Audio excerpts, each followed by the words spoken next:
we shall be transferring the results that is already on the screen that everybody has seen, and I'm sure the results are also in relation with the party agents and security.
Well, welcome back to the studio here in Lagos. We're still right there in Benin City where the results of the elections in Edo State, Edo Decides 2024, been announced. We still have left one local government, Ikpoba Oha local government, and at the collation center, we have a Rice News correspondent, Charles Eruka. Charles Eruka, are you with us? Right there from Benin. Okay, can you give us an idea of what's going on and what to expect and what the situation is right now. The Independent National Electoral Commission has decided to take the bull by the horn. After all, we have 17 local government areas in, and just people of our local government area left. So, from the point of view of the INEC, it's almost done and dusted. The results coming in will be of very little significance to the overall result. Perhaps that's why they are deciding to take the risk and proceed to tally the results that have been collated towards the final announcement. But that still is bearing in mind the fact that there is one local government area left. So according to the resident electoral commissioner, we just cannot be held to ransom because one local government area is left. After all, when it was 2 LGAs left, we had to break, go on recess for about 3 hours or so, but now we are back. One local government area already comes in, and that makes it 17. So it's just one local government area, and from the figures we have already, the results from the last local government area will make little significance to the overall result, and I believe is the reason why we have decided to save time here. The Independent National Electoral Commission has decided to save time while we are waiting for the results from Ikwabaha. Let's just tally the figures of the local government areas that have already been collated. Dr. Abati. Okay, Charles, I heard you very clearly. You said that the last local government, the collation is not going to make any difference. So what does that tell us? And what is the mood in Edo State right now, particularly Benin City, where you are?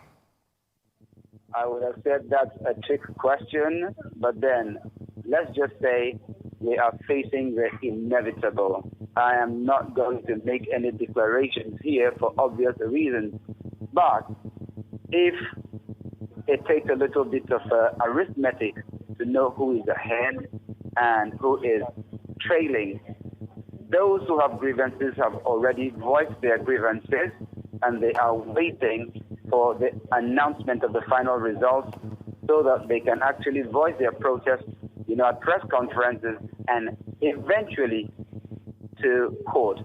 That is the last resort. But as it is, it doesn't take rocket science to know who has won and who has lost. But I will leave that to the resident electoral commissioner when the right time comes. It's a mood of anticipation here. Let's say, yes, it's a mood of tense anticipation. I have gotten feelers from outside that some people are already celebrating. I spoke to my colleague at the government house, Christiana, and in the background I actually heard the sound of very heated argument. So apparently something is going on there, but maybe, just maybe, when I speak to her again, I'll have her bring me up to date about the mood in the seat of power in Edo State here. Dr. Abati. Okay, Charles, well, I get your point. It's in the place of INEC to announce the final result, not the place of any other observer. But as an observer, your opinion in terms of what you saw as a member of civil society and as somebody who has been on the ground in Edo State to observe this election, what are quick points that you observed? First and foremost, security was massive. Security was tight, and the security agents conducted themselves professionally, both in the field and here at the Independent National Electoral Commission's Collation Center. So it's one of the reasons why we had few and far between incidents of violence and breach of law and order. So security for the Edo State governorship election was tight. On the other hand, on the flip side, even though there was no direct attempt at manipulating the results at the polling units, or should I say the collation centers too, but we did observe that there was a very, very vibrant attempt at vote buying at some of the polling units we visited. In some cases, the security officials tried to intervene whenever they had evidence. In some cases, well, if there was no evidence where the perpetrators were a lot more subtle, then they allowed sleeping dogs by. It was not just one-sided. I believe each and every of the leading political parties did make that attempt at vote buying at the polling units. Now, the thorny issue is that in the field, no problems, or very few problems, but it was when the governor visited the Independent National Electoral Commission's office in the dead of the night. That is when the controversy erupted. What was he doing here at that time of the day? Was he supposed to be here in the first place? And the leaders of the All Progressives Congress, including the National Publicity Secretary and the running mate of the governorship candidate, were also here outside the gate. They were refused access by the policemen at the INEC Collation Center here in Benin City. The governorship candidate of the People's Democratic Party was here, along with his deputy. Of course, they were also kept outside the INEC headquarters here in Benin City, but the governor was here. And later on, the Deputy Inspector General of Police in charge of Edo State, Mr. Frank Mba, came in to douse the tension, I believe. And shortly after Mr. Mba's arrival, the governor was courteously escorted out of the INEC headquarters by the police officers who were on the ground here. So that was how Mr. Mba was able to douse whatever tension was brewing at that time. In any case, the All Progressives Congress were alleging that the People's Democratic Party, well, the governor, so to say, had attempted to gratify the officials of the Electoral Commission, but that has not been substantiated. It's an accusation, it's a rumor, so we're not taking that to the bank at all. But that was an accusation made by the APC, while the PDP, on the other hand, were insisting that because the governor had information that the results from the collation centers had not yet been properly collated before the INEC agents were ordered back to the INEC headquarters so that the collation would be done here at the State Collation Center, which happens to be contrary to the rules and regulations for elections conducted by INEC. Well, that also is debatable because it was coming from the People's Democratic Party. In any case, they insist that the reason why the governor visited INEC last night in the dead of the night was to lodge his protest about how the collation was done at the centers. Okay, Charles. And so, yeah. Well, Charles, I would like to thank you very much, for being on the ground. That's Charles Eruka, a Rice News correspondent on the ground in Edo State, monitoring the elections and feeding us back on the latest developments. We're waiting for the announcement of the collection of the results from the last local government, in this case, Ikpuba-Hoha local government. But let me come quickly back to the studio as we prepare to end this program today. Well, Professor Awurawo, let me start with you. Well, concluding thoughts on Edo State election. I already looked at the electoral process and following the patterns of elections in the past couple of years, and come to the conclusion that we shouldn't expect anything better than we've always had, because the approach to the election, the attitude has not changed. The rewards are too massive, and so it's a do-or-die thing. And Nigerians themselves have not shown enough responsibility, and that's why we have seen what we are seeing. A winner will emerge, Of course, the courts would ultimately now decide one way or the other who the winner is and who the governor will be. Mr. Olokun. In the words of Joseph Stalin, the people who cast the vote don't decide an election. The people who count the votes do.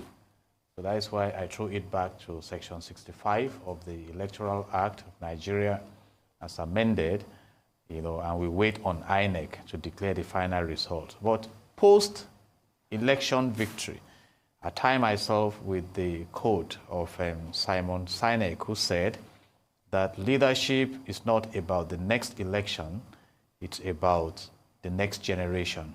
So elections in and out, what is the future of the country? So we still yearn to a season when we begin to have transformational leadership that will translate to having a refined electoral process. Because for me, I think we have too much drama and bringing in so many stakeholders that should not be bothered about our elections. And we wait to hear the final verdict from INEC, the umpire. And that will rest my case. Prof? When James Ngugi wrote on Weep Not Child, he said, a white man is always a white man, but a black man is never a black man.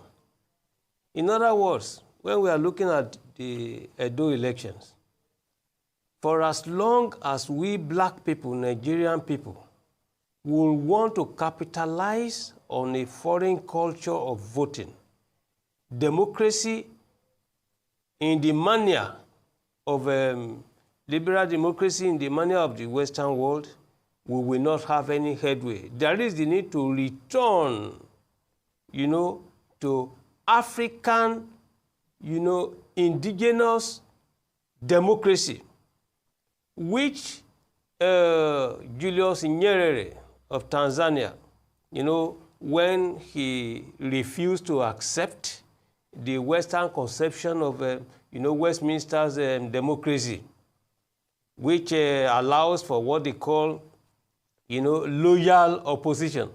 This was a point Professor Bolaji Akinwande Akinyemi raised during his 200th edition of his Through My Eyes. That, look, he's even talking about one-party democracy.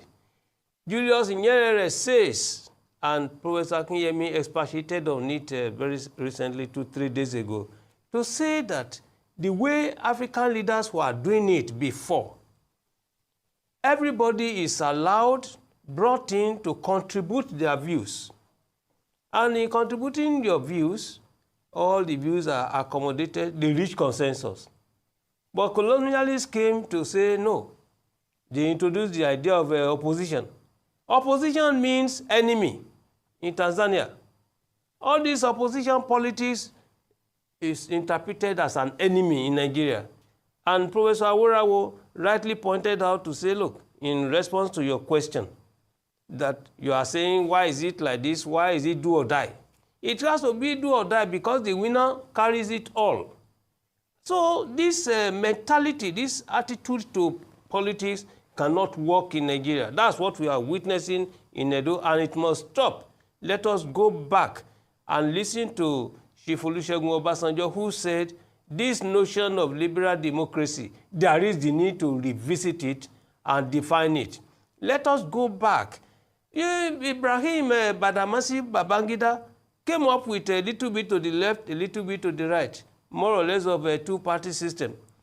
Can it not be Africanized? Can it not be redefined in the African setting, rather than always following presidential system, semi-presidential system that we do not even understand, because the environment of both sides are different? Well, thank you very much, Professor Akintola. Good to have you back on the show. Thank you, Mr. Logun, and thank you, Professor David Awurawo. You've been watching This Is Live, the Sunday talk show here on Arise News, as well as the coverage of the Edo State governorship election. The coverage will continue. We have our correspondents on the ground. I will now hand over to Nii Oyelowo, and Bolanle Adeshuye, who will continue with the proceedings in Edo State. I'm Ruben Abati from our entire team here in Lagos. It's bye for now, and thank you very much for watching.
Hello there, you're still watching Arise News, the world's premier news channel. I'm Ni Weilo. And I am Omobolanle Adeshui. Well, the collation of results is still underway right there in Edo State. And of course, the officers are right there announcing the results. They are taking a break to announce the two left local governments. That's Oredo and Ipoba Oka. And okay, it's just one more. Already remaining. they announced that Oredo, and of course, we are awaiting the results of Ipoba Oka. And of course, we are seeing that going on right there. And there was a lot of agitation from the PDP camp talking about the results that came out from Oredo, not just Oredo, by the way, all the other results that have come out so far. Yeah. And it's looking like this is not going to end anytime soon. We're going to be seeing litigations upon litigations, well, especially seeing the dissatisfaction. We've seen the dissatisfaction, but we will wait on the outcome of the final results before we resort to the issue of litigations now. But let's bring in Dr. Victor Ohai. He's been with us for some time now, and to give his analysis on the current scenario. Okay, so Doctor, we've gotten to this stage. We have just one more local government to go, and we're seeing deliberations from the officials there. But so all in all, what has been your impression so far regarding this collation process and, of course, the elections in its entirety? Well, the usual thing that happens at times like this is being Urube-based, excuse my language. Winners, those who are leading will be gloating, and those who are not in the lead, obviously, will be, complaining, crying out. It's usual with every election. Yeah. There's still one more left. We don't know what the final figures are, but if we were to go with the number of registered voters, you might say there could be an upset. But because we know that the people in the cities, as I said earlier on, will theorize. All right, Doctor, we might have to pause you again, but of course, we'll get back to you. But first, let's get to our correspondent, Charles Eruka, who is still right there in Edo State at the Collation Center in Benin, to bring us up to speed on the latest happenings there. Charles, how are you? I am tired, I'm exhausted, I'm hungry. You want to know more? As expected. But I'm excited. That's the truth. Hopefully this will end very soon so that you can get some rest. But tell us what's been happening at the Collation Center.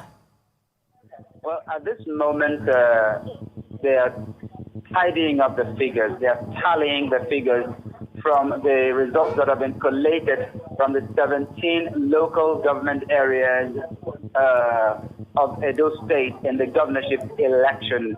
We have just one more local government area left, that's Ipoba Oka local government area.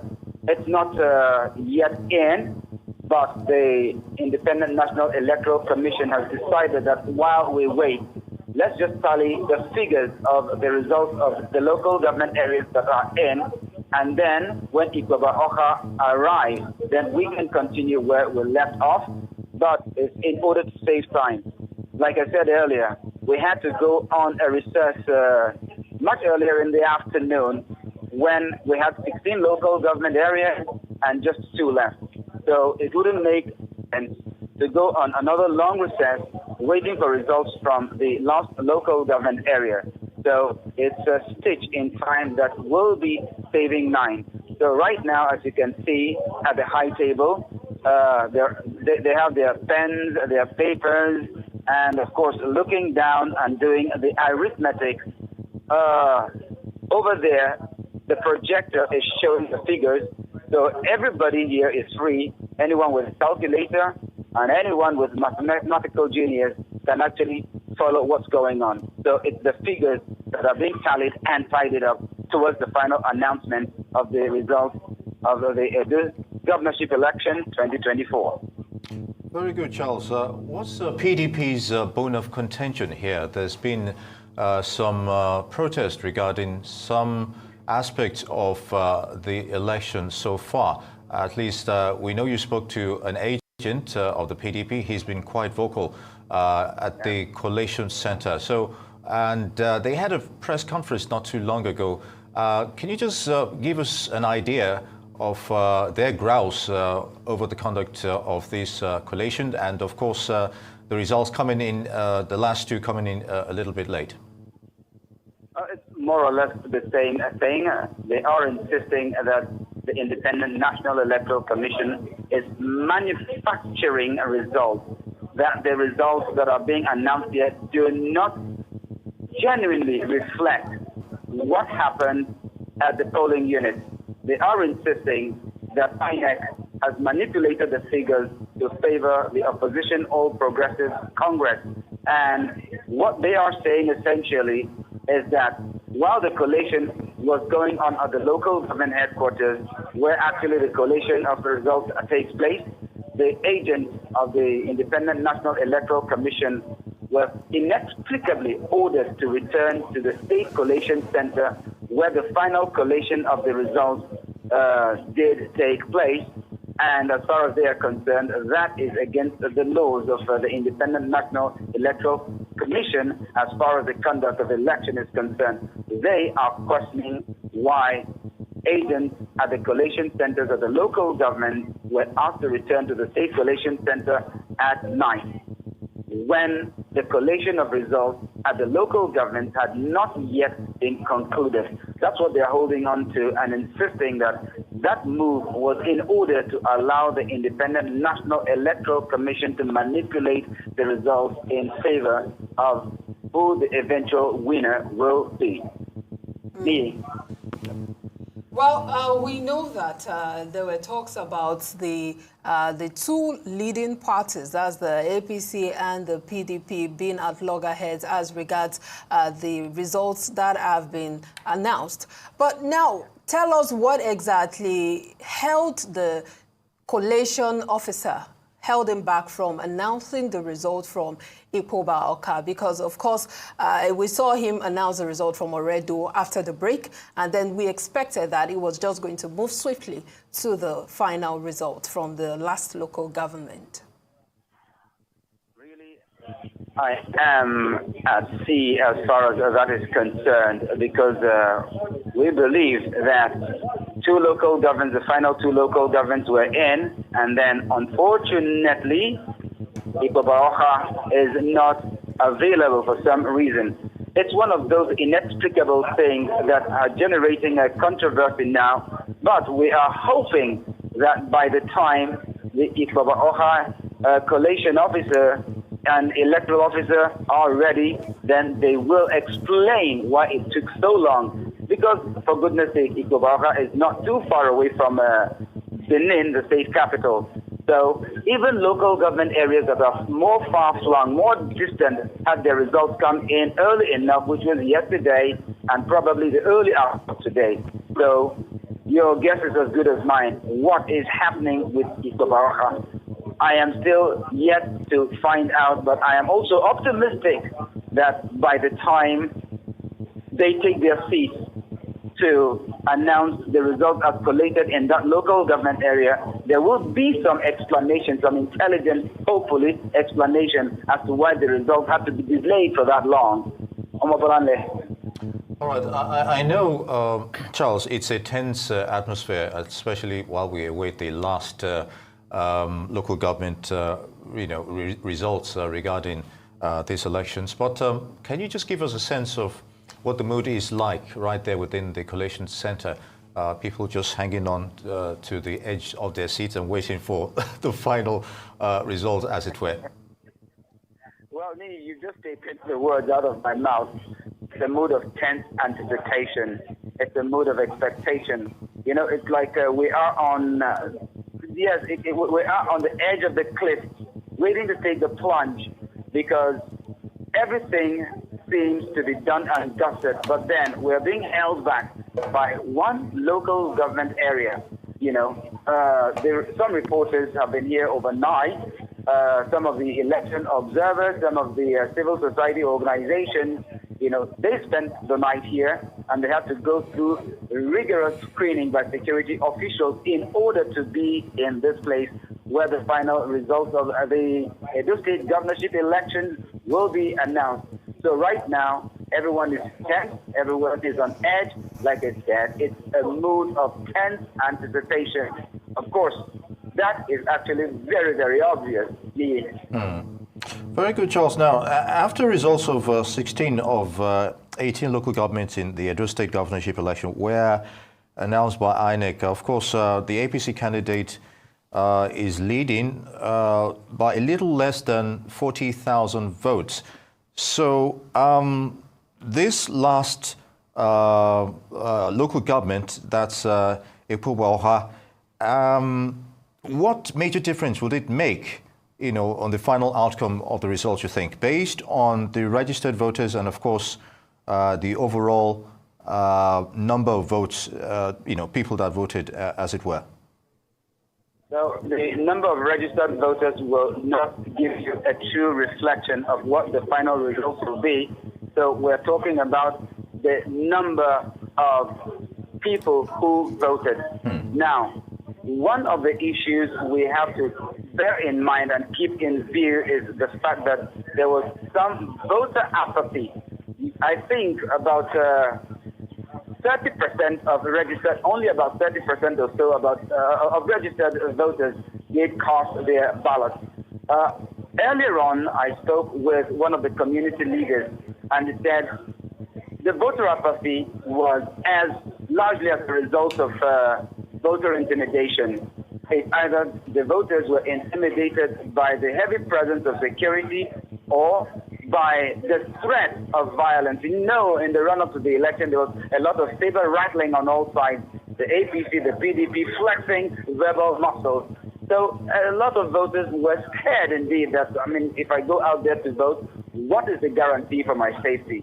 It's either I might fall victim to miscreants who might want to upset the apple cart, or it might be that they might get bullied by the men in uniform. At the end of the day, those fears were very, very unfounded. But then, there was a lot of voter apathy. So let's bear in mind that probably only about 30 to 40% of the number of registered voters in that local government actually did vote.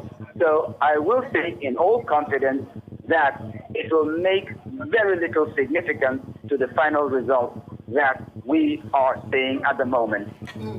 All right, Charles, thank you so much for the elaborate update. We will definitely keep in touch with you as you bring us up to speed on the goings on right there in Benin, the Edo State capital. But let's come back to the studio to Dr. Victor Ohai. You heard the update from our correspondent Charles, and he has already tabled the issues going on right there at the Collation Center. But I'd like to get your thoughts on all of the updates he brought forward. Okay, so there was a question I wish I could have asked him, and the question is this. We saw that show of displaying an envelope that was opened. They showed everyone. I thought that was a result. And what I thought I heard was that the person making the announcement said the result is already at hand, but they want to add up everything, so they would add that to it at the same time and make the final announcements. I'm not too sure if that was the case, or if I heard rightly. Doctor, why don't we ask Yes. Charles? Yes. Charles, if you're still with us. Yes, I'm still with us. Oh, very good. So, Dr. Ohai in the studio is just trying to point out the issue of the last local government election result. Will it be announced individually, as we saw with the others, or it's just going to be a summation of all the results together? Was that the envelope that they It has to be announced. That is standard procedure. Okay. It has to be announced so that we do not have further controversy than we have at our hands at the moment. One way or the other, it has to be announced. So what was the display about? We saw the big placard or whatever. Envelope, yeah. The big envelope that was displayed. What was it about? Well, like I said, your guess is as good as mine. It's something I need to inquire about. All right, What I'm waiting very for good. is for them to announce the returning officers from that local government area to announce the results. Because right now, I might just be inaccurate if I hazard any guesses right now. All right. What we want to see is what we have seen all day, the returning officers announcing the results from their local government areas. And we can see right then the officials, finalizing and deliberating on those final results, just collating what they have and tallying everything together. But it's just weird that they have to do this for one local government when they didn't have to do it for the others. Perhaps. No, I think what is happening is that, to forestall further tension, and just, it's like, get it over with as quickly as possible. What they want to do is tally everything. I think the last result is already in. I suspect that's what they were making a show of. Okay. But they have not. They opened it for us all to see. Showed us that it was sealed in the beginning, and then they kept it. So it's like, let's add up everything. And then by the time we announce this, we just add and make the final announcement, and that's it. To avoid tension and urubebecious moments. Well, there's already tension because we can see the atmosphere already heated up. What do you make of the, how significant is the PDP's press conference, just a few? The second today. Yes, the second today. And, do you see an atmosphere? I was looking for the merit of the press conference. Because, and honestly, I didn't see it. I mean, this is me. Maybe I didn't hear properly, but I didn't see the merit of it because there was nothing he said that the representative didn't talk about each time the announcements came up. Every time a local government is announced and it didn't go in the way of PDP, there was always somebody there who would say, we do not agree, this is manufactured. And so the party chairman, I thought, would come with new information. I thought he would come with some groundbreaking news, something that would just everybody would create some sort of aha moment and all that. But, so maybe for me it was just part of, I saw it as an icebreaker from the long break, just something to keep us going. But otherwise I didn't see the merit in it, So, but I know that they would have, both parties would have something to say. We don't know where it will go right now until the last result drops. Yeah. And if, and I say this, if we were to go by the number of registered voters, then this last one could be a deal breaker. But because of what they call voter apathy is what you find mainly in the more urban centers, those ones are near the cities. The villagers come out more, they have more time to come out and vote. The city people don't have time. They sit down and they watch television. I will keep repeating it. You understand? So if the trend were to continue, if the percentage of accredited voters in relation to the number of accredited voters, then it might make little difference, because as we have seen, both parties are going neck to neck. Except in one or two places where you really see that gap between them. But going by what we've seen, the trend, particularly in Edo South, it's like neck to neck almost. Okay. So I don't know. We'll have to wait and see. If it's looking like the Labour Party, which is of course the third. In the third position in this election. It looks like they really do not have anything much to say, because our correspondent was trying to get some comments from their agent at the Collation Center, and he seemed to be okay with the process. It's not that I had any choice anyway, because the truth is, with the results that have come in already, whether you shout, you scream, or whatever, it's not going to earn you the ticket. So why? But you'd recall during the 2023 elections, Labour Party also came third to the presidential election, but they were still, making some noise, making some fuss. No. Of that. There was a difference. It wasn't quite like what you were saying here. It's not this kind of third. Okay. It was a groundbreaking and disruptive third, a controversial third. Okay, unlike this. In fact, it was even a controversial third. It was a controversial third. They didn't think they came third. So that's why there was that. And, there was a groundswell of, loud voices, so to say. Sometimes the facts on ground may be different from the voices, not the loudness of the voice, which was why when we were talking earlier, I said, is the data. Data is the only objective criteria. You understand? It's not how loud, you know, it's the data that will speak. And that's what determines it. It's not how loud the voice is. People can come and shout, but at the end of the day, the reality on the ground is the data. That's what speaks. And Doctor, for those who are supporters of certain candidates, but then they didn't actually go out to exercise their suffrage. I can assure you that a lot of them did not go out to vote. Should they now have any grounds to like moan and groan over? I think they should just shut up. You know, because if you truly support your candidate, you should put your money where your mouth is. In this case, put your vote where your mouth is. You know, it's not just about shouting. It's not just about saying this is the candidate. In your heart of hearts, you are shouting from Lagos. Why didn't you change your polling station to Edo to go and vote? You are shouting from, as we say, from the abroad. So why didn't you come down to vote? You may argue that you told your people who to vote for, but you can say what you want to say. The reality on ground is different where you are from what is on ground. So I think that we should learn to start, you know, walking the talk, you know, rather than just talking the talk, which is mainly what we see. But do you think that probably if we had employed technology in our voting process, in our electoral process, perhaps those people that you speak of would have found it easier to vote than, you know, go down all the way to their states to exercise their franchise, or come all the way from the abroad, as you said, just to exercise their franchise? Now, let me say this. I was quite impressed yesterday when I saw Itua right behind his brother. He didn't stay in Lagos. He could have done that. He was right there with his brother. Do you understand what I'm saying? That is support. Whether he's a voter there, a registered voter there or not, he was on ground. You understand? So, and while on ground, I'm sure he would have, you know, supported in one way or another, spoken to a few people, tried to convince a few more people and say, look, now our son be this, so make we help her, make we see what we fit to, and all of that.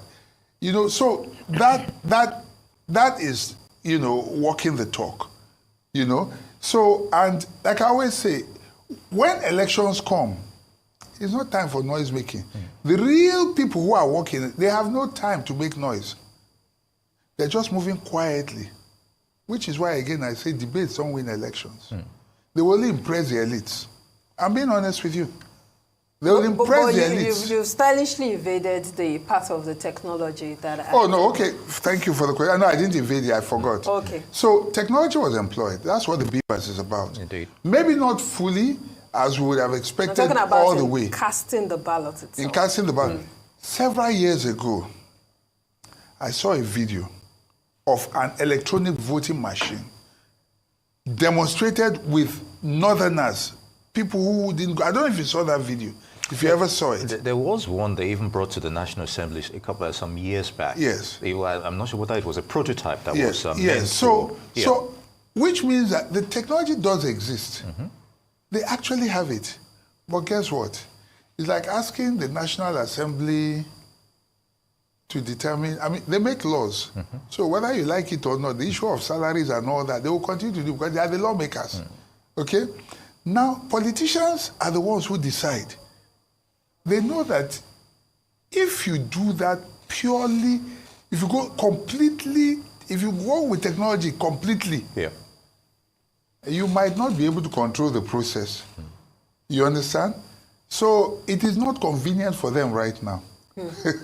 You understand what I'm saying? Maybe it could make a difference. Technology is a disruptor. And there you will find younger people having more voices. You know how young people don't like to go out. They won't even go out to vote. Which is why United when they want to eat, my children will be ordering for food with online. They will order for even Biro online. You understand? They won't go out to shop. They won't go out to do. They can book for okra online.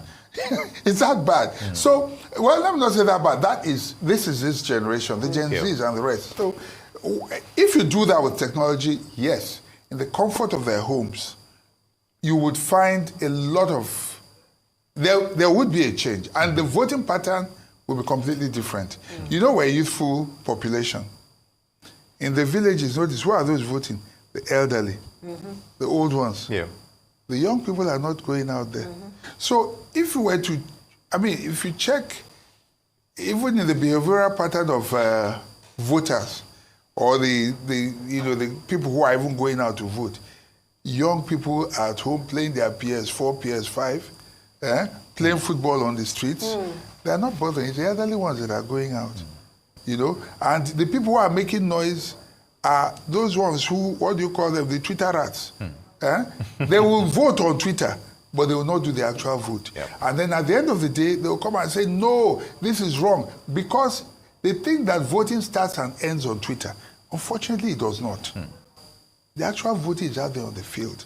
You have to go there. If you love your candidate, don't just love him with your mouth. Yeah. Love him. First of all, get your PVC. Secondly, take time out in that rain. What you see there is most people being dismissive. Even if we vote, it will not count. And when you say that, then what you say will eventually come true. Because you are not going out there to vote, and so your vote will actually not count. So if you truly want it to count, go out in the rain. Yeah. Make the sacrifice, and then your vote, see whether your vote will count or not. So there has been two groups of people, the noisemakers and those who are actually doing the voting. Yeah. And like I always say, data will always speak. Whether this is a true reflection of the heart of the people is a different matter. The Edo people, whether what we will get today is what the majority want, may be a different matter. But at the end of the day, data will speak. It's the numbers. That speaks. Like I said, in the beauty competition, if you don't contest, you can't win. It's only those who go in. It's from among them that the winner can emerge. So you can be as beautiful as you are wherever you are. You are a beauty in your room.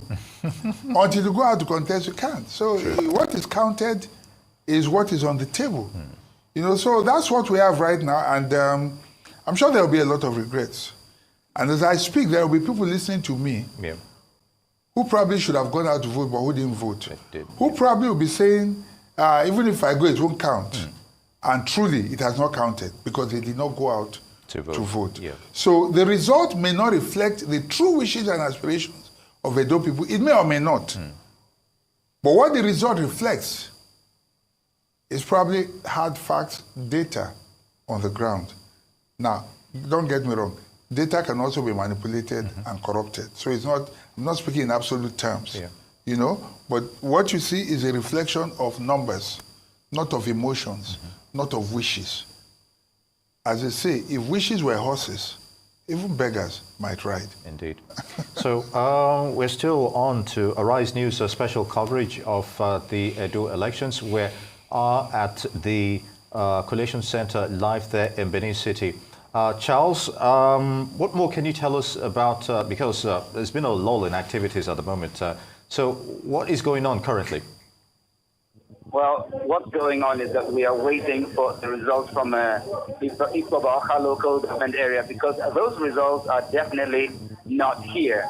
The returning officer is not here, the electoral officer is not here, and I did make my inquiries. You know, the envelope you saw there, what it contained was the document containing the final results. That is the figures leading to the final results. So those figures are being put together minus the figures that are supposed to have come in from Ikpoba.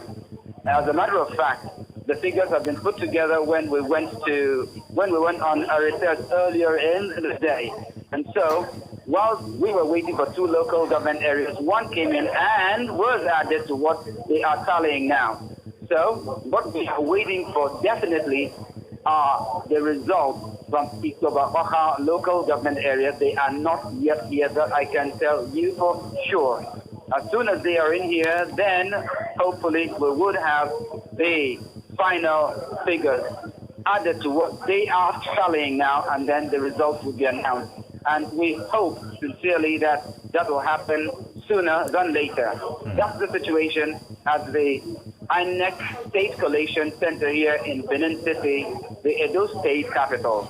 So we wait for Ikpoba. So the suspense continues. Fingers are crossed with people at the edges of their seats waiting for this final moment, like in a movie where you're just waiting for, anticipating and waiting to see the final action. But thank you so much, Charles. Just before you go, Charles, how far is Ikpoba Awka from the collation center where you are at the moment? And the feelings we're getting right now is that perhaps there hasn't been much communication between officials at the collation center and the officials at the last local government. Compared to some other local governments that I visited yesterday, Ikpoba Awka is not too far away. At most 1 hour, and that's mainly because the roads are bad. Okay. At most 1 hour because the roads are bad. But then I know that Ikpoba Awka is also part of the state capital, Benin City. Now, some of these local government areas or some of these cities actually comprise more than one local government area. For instance, Port Harcourt, the River State capital, is made up of 4 different local government areas. In thing here, Ikpoba Awka is one of the local government areas that make up Benin City, the state capital. So what I'm saying essentially is that, give or take, it will take less than 1 hour to get from Ikpoba Awka, the local government capital, the capital of Ikpoba Awka local government. It will take less than 1 hour to get to the city center at worst. So it's not far at all. Okay, so the delay is we simply don't understand. But there's an announcement going on in the background now. So apparently, what we've been waiting for is here.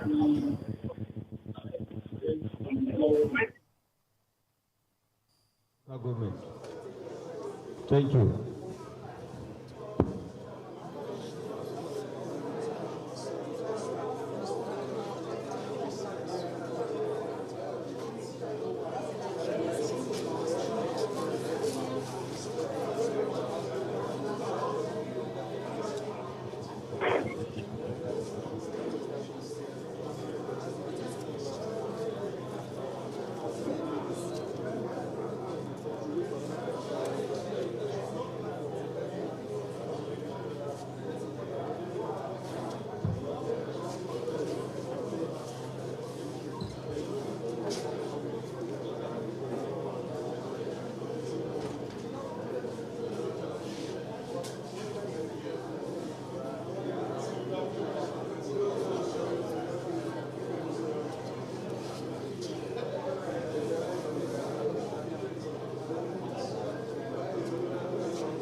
All right, you're still watching live Benin City, the Edo Elections Collation Center, and we've just gotten word that the final local government result is just about arriving, and hopefully soon we will be able to get a clearer picture of what the results, the final results for this election is all about. We've still got Dr. Ohai with us to reflect on the elections at this moment. If you remember, earlier Charles was talking about the issue of voter apathy, especially towards the last local government area, I believe. And you talked about the issue of people needing to come out to, exercise their franchise. And of course, we're not seeing that, that hasn't perhaps resonated on this last final stage, as it were.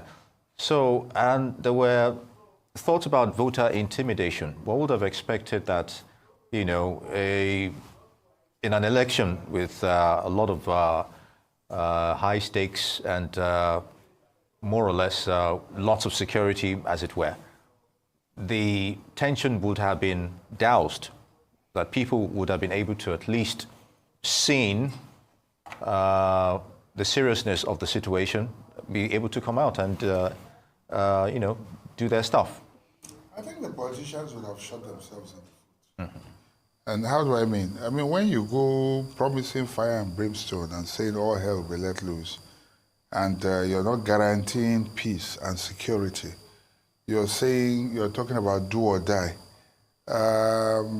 No self-respecting gentleman or lady will want to put their neck out on, for any politician. Nobody will want to die for any politician. And so there are different groups of people. There are people who have a lot to live for. There are single individuals who a whole community may be depending on. People like that will just sit at home and say, I won't go and waste my life. Because if you do that, so many people's lives will be, livelihoods will be at stake. Yep.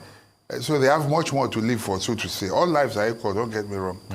And so that may have affected them, which is why you get that apathy, particularly in the more urban areas than the rural areas. In the rural areas, everybody tends to know everybody. And if anything happens, you know who to hold responsible.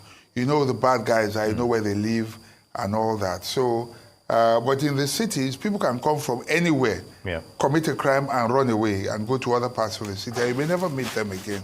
So all the things that they were saying in the beginning may have affected. And this is a stronghold of some of these politicians. But like I said, they may have shot themselves in the foot. You don't go saying, there will be fire, there will be problem, there will be, when you say all that, even your supporters will want to stay back because they're afraid, of violence. So that could have contributed to it. What may have created what may even have made some people come out is the presence of the security forces. Because if they weren't even there, most people wouldn't even go out. So you find that in the main cities, city center like Oredo, where Benin is, and where some of these other, people won't come out because they don't want to. I wouldn't die for a politician. I wouldn't do that. I don't want to waste my life for a politician who doesn't even know if I exist. And if anything happens to me in any case, he wouldn't even know or be aware of it. I'll just be statistics. So I think that may have contributed largely to the turnout, the low turnout and the apathy in the bigger cities, where you have more registered numbers. From the numbers we read earlier when I was talking to Aaron, huge numbers. Bauchi has about 300 and something thousand registered. Already permit me to just read them out again. Please go. And then, because we just saw the figures from some of these, what do you call it? Great. So, PVC collection rate. Ikpoba had 312,453 PVCs, representing 78% of the PVCs were collected. So, which means the entire. Yes. So 312,000. Yes. But of this number, we will see America. But let's look at Oredo. Oredo, for instance, 274,436 PVCs. And at the end of the day, he didn't get how many people came out to vote. He also made the mention that it looks as if the rural areas we're seeing more of the beehive activities exactly. of voters. So there. if you look at it percentage-wise, we had more people coming from rural areas, coming out to vote than in the. Look at. Well, but in his side, has it always been like that in Edo elections? I don't have data in front of me right now, so if I'm speaking, I may just be speaking, you know. But I mean, over the years, Yes. As far as I know, you know, of violence, you know, across the country generally, very few people tend to come out. So most people are you know, just I give you my moral support. Yeah. Most people are moral supporters, which is what you are seeing here as well. So do you think this will be worse off from 2020? Because in 2020 we had over 2 million PVCs collected, and then we had about above 500,000 people who actually voted. Do you think that we would have the same scenario in this election? Okay, in this particular election, I think it might be worse. I don't know, we'll see the figures, but I think we might have a lower turnout, even though more people are interested in this election. But what you will see is more of moral support. People who are voting with their mouth, voting with their hearts, but not with their cards. Which brings the bigger issue of having just a minute proportion or percentage of the people actually voting in the leader. In 2020, about 300,000 people voted in Obaseki. And, you know, that also happens in the presidential election. We have a very microtesimal, you know, number of people voting in those at the position of leadership. Where do you see all of this taking us to? And do you see the narrative changing anytime soon? It might. As people get angrier, they will come out more. The more dissatisfied you are with the system, the more determined you are to go out there and speak with your PVC. It happened in the last election. Why did you have a lot of young people coming out to vote Labour, for instance? Yeah. They were making a statement with their PVCs. You get what I'm saying? 2027, you might see a lot more of that. People will be coming out one way or another to speak with their cards. So there's apathy, but people have since realized that it doesn't take you anywhere. Yes, there are those who will say no matter what you do, oh, they have already decided. They will not. But this is where the parties need to educate their followers. If you find most of the people who vote are actually party faithfuls. Okay. You know, the party people are the ones who come out to vote. And they have a dog in the fight. Side. You know, so, okay, I like this person. Should I? I might decide to go out and vote. I might just decide to be a moral supporter. So I vote with my heart. Twitter votes don't count. How do we transcend between being a moral supporter, you know, a bystander, as it were, and, you know, actually getting them to, you know, commit themselves, you know? Our politicians are lazy. In the US, for instance, you have a lot of volunteers. People do door to door. They go out there. It's like evangelism. You actually go there and try to win over voters. Yes. You go knock on doors, talk to people and convince them. Here we just rely on social media and then we go have a few people go out on television and begin to make noise, and the noise on television doesn't win the votes. And I will repeat, I stand to be corrected. Debates don't win elections. Tinubu did not debate. Buhari did not debate. He did? He didn't. He didn't. Buhari did not debate. You know, and so it does not win elections. So a lot of people will argue with you that as against social media, what actually it will wins win moral support. Those moral votes, listen to me, it will win moral support. Those moral votes, and it will win Twitter support. But those Twitter votes and those moral votes don't count. At the end of the day, it is that thing that this is what counts. But you didn't wait for me to finish my question. Go ahead, finish. So what I was going to say is that as against the noise on social media and all of that, we know that it goes, you said it works on the morals of those people and maybe works up some kind of support from them. Yes. But eventually, our politics, our elections in Nigeria have gone beyond that, and we now have an election of who has the deeper pockets. And it's looking like more of inducing people with bags of rice, bags of, food. So are we not saying the same thing? Because of, how is it the same? I'll tell you, because Okay. I just said debates don't win.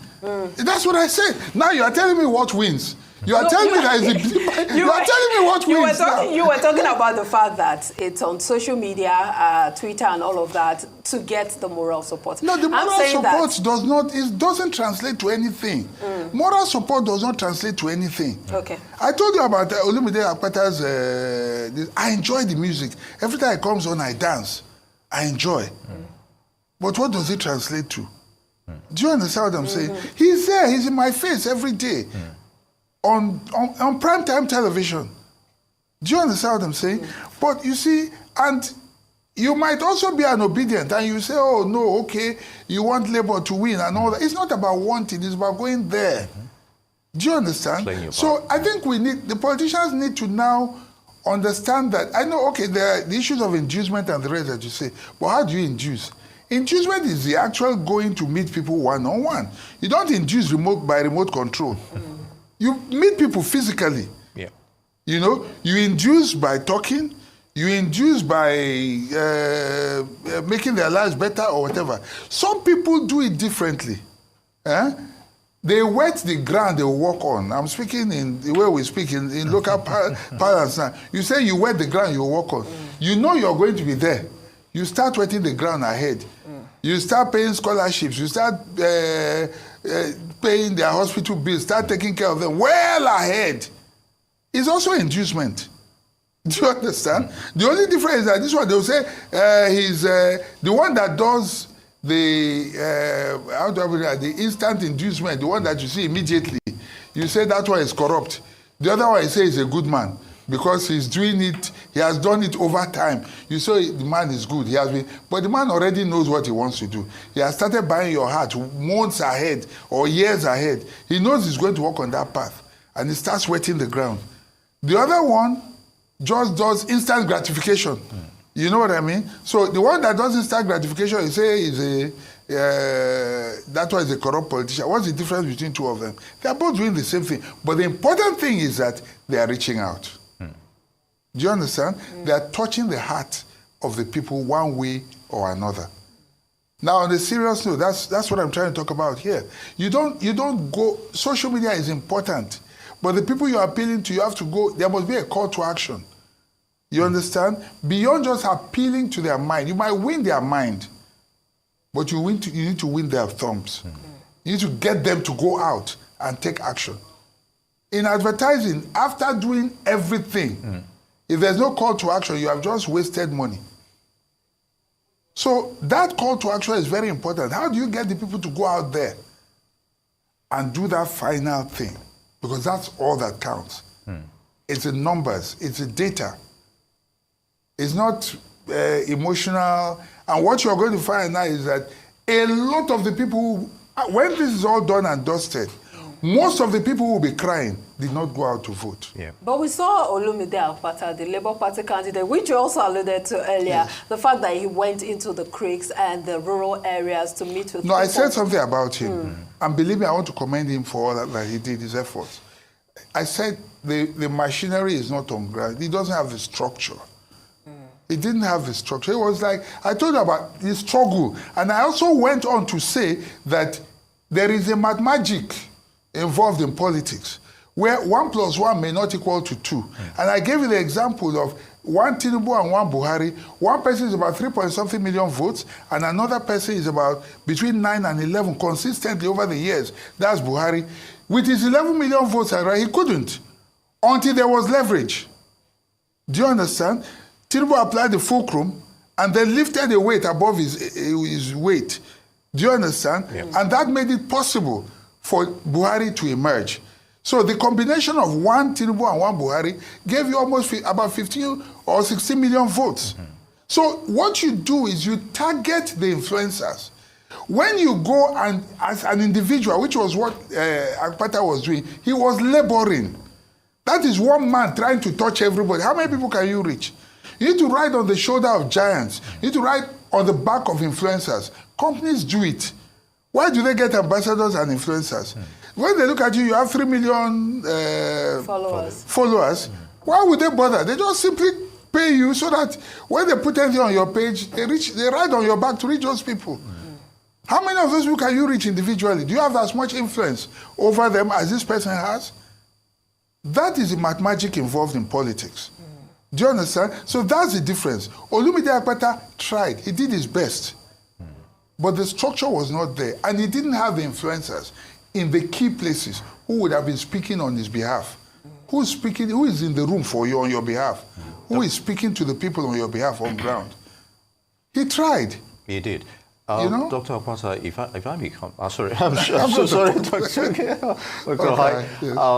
Yes. Let's take a look at some major cues going into other elections. Ondo election is sometime in November, and I think there are lessons to be learned from Edo elections, and of course towards the general elections in 2027. My thought right now is the issue of misinformation, its impact. We saw rebuttals of certain articles that came out of fake news that came out just before the election proper, as it were. So if we don't tackle things like this, especially misinformation, you know, what impact do you think it'll have towards voter choice in subsequent elections, as it were? Okay, so there's a difference with between the Edo election and probably some of these other ones. Yeah. As I said in earlier analysis, I said in Edo, people are already entrenched. You can't even buy votes. The best you can do is make a man who wants to vote for you leave the comfort of his home to come out, because he will vote for who he wants to vote for. Yeah. You understand? Battle lines were drawn. I'm not talking about fighting now. I'm talking about deciding who to vote for. The people who are going to vote for APC have already made up their mind. That's who they are voting for. You understand? So no misinformation can work in that case at all. It is the undecided that you can do that to. But in this particular election, that was not going to work. It didn't influence anybody. I mean, let me give you some of them. There was one of them where they said, Opeolo, that the magistrate court had withdrawn his candidature, you know, that he cannot contest anymore because he lied, he falsified his age and all that. Did it discourage anybody? You can see the data. It didn't have any impact, okay? There was one about Olumide Akpata stepping down for PDP. What difference did it make? It couldn't have made any difference. It didn't add anything to PDP's number. You understand what I'm saying? So then Labour retorted by also printing their own and saying that, you know, PDP had stepped down for Olumide Akpata. So it became a very... exactly. No, when you look... And then, notice, it is the Twitterers that are doing this. The people who won't even vote, they are the ones doing all this. The people in the rural area don't even hear these things. And that's where the votes are coming from. You know, a lot of people had predicted before now that because of the dissatisfaction and the pain that people are going through, especially looking at the power, the party in power at the center, you know, that a lot of people might want to use this as a way to, you know, revolt against the party at the center. But do you see that happening? No, because all elections are local. All elections are local. All elections are local. So what is happening there? I mean, the person on ground is the person I'm seeing. I'm seeing my brother. I'm giving that as an example now. He's voting. I mean, he's contesting. Even if he's in a party that I would ordinarily not like, Itua is an obedient. He's obedient. You know that. Clearly, he was one of the signatories. You know, he and Aisha were the signatories to the account for Labour. Is that not what I mean? So that fact check now, so that I can withdraw if I'm saying what is not correct, right? Okay. So they were the signatories to the Labour Party account, campaign account. So that tells you he's obedient. But all elections are local. His brother was voting. You saw him solidly standing behind his brother. So the issue of saying, oh, the center is... when it comes to presidential election, yes. Notice, in elections in Lagos State, Presidential may go one way, the governorship may go another. You understand what I'm saying? It happened even in the last election. They didn't vote for Tinubu in Lagos State, but they voted for APC. You understand? So every election is local. So it is first local before you begin to talk about other things. So all that influence is not... But is that a good thing? It is, because you feel it. You feel what is closest to you. You know, you don't talk about what is far. It is the one that is closest to you that you... The man nearest to you is the one that, you know, that is the person that you know. So I think it's good. I don't think there's anything bad about it. You can't visit the scene, in this case, of the fathers upon the sons. You know, it's like each one, sorry I keep mentioning his name, saying because, okay, his brother is in PDP, so that's not probably a good example now. But who can I use as an example? Well, the data has spoken. That's what I can say. It didn't reflect that. Yeah. It didn't reflect that. The people of Edo are suffering what is happening like everybody else. But they voted locally. You know, the decision was local. So do you think to a large extent, based on the statistics we're looking at, it's a referendum not only on the party but the individual conduct of the incumbent, of course, or probably even the ones aspiring to become the next governor in this way. So can we separate the party from the candidates and the individuals who make up the electoral process, you think? I think the lesson in this is that politicians should learn to build their own brand. A brand that can stand on its own without necessarily, you know, we call brand association. In marketing, you talk about brand association. Now, so what may have affected us well, to a large extent, we've not seen the final result. Yes. You know, probably the gap he would have had a bigger, you know, maybe he would have done far, far better than he did. But like I keep repeating, the enemy of my enemy is my friend, and the friend of my enemy is my enemy. That is nothing short of brand association. Do you understand what I'm saying? When you have a strong brand, then it can stand on its own. It cannot be adulterated. But if your brand is not strong enough and is associated with another brand, then that other brand will rub off on you. And that is probably what is happening. So as a politician, build your brand. Make it strong enough. Let it be able to stand on its own. All right. Very good. On that final positive note, and good advice there, by the way, Dr. Victor Ohai, I'd like to thank you very much. You've been with us throughout the day, more or less. I'd like to thank you for your insight on this coverage, special coverage of the election in Edo State so far. And of course, we are at the Collation Center. You've been watching our in-depth coverage of the Edo State.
Well, welcome to the program. Your way to Rise News in Nigeria's capital, Abuja, ahead of over the next 60 minutes.